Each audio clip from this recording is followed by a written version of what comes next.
Hi everyone, for today's project is we will be performing food spa to my mother. Here's the step by step. First, bago tayo mag-perform is kailangan natin ilagay yung PPE natin. So, kailangan natin maglagay ng apron, hairnet, face mask, and gloves.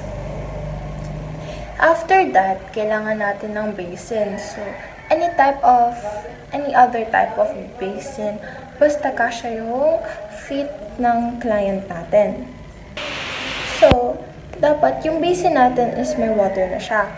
Pero, di ba may water na siya? So, lalagyan natin siya ng warm water, like hot water, para ma-balance and ma-relax talaga yung client natin.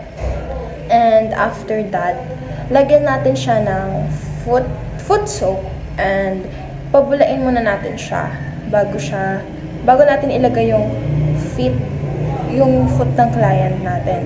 So, after natin lagyan ng foot soap, ilalagay na yung paa ng client and i-soak siya for 10 to 15 minutes or 10 minutes. Pwede na yun actually. After nun, i-remove natin yung water or i-wipe natin yung mga water dun sa paa ng client and lalagyan natin siya ng foot scrub. Tapos imamasahin natin siya or lalagay natin siya sa paa ng client hanggang knee length lang siya, guys, or hindi dapat naabot ng knee. Kasi pag naaabot siya, I don't know kung anong purpose if aabot siya. Pero pwede din naman, pero mas maganda if hindi tataas din sa knee. After natin lagay ng foot scrub, itatanggal natin or i-wipe natin yung mga natirang foot scrub. Then, next na tayo dun sa foot file.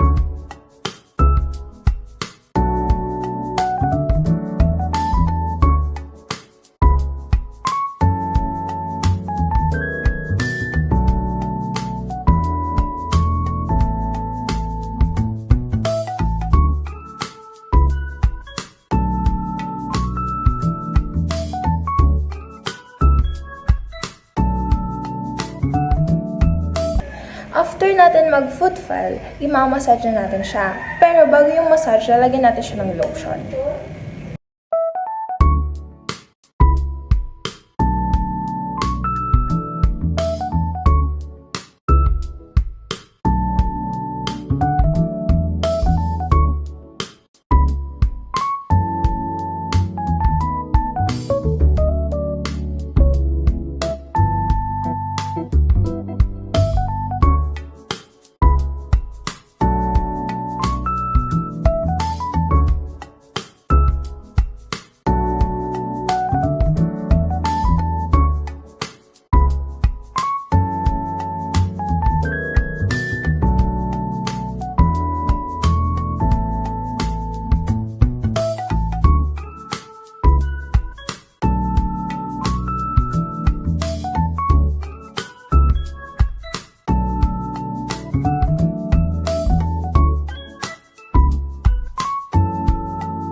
After nun is foot blush, then you're done.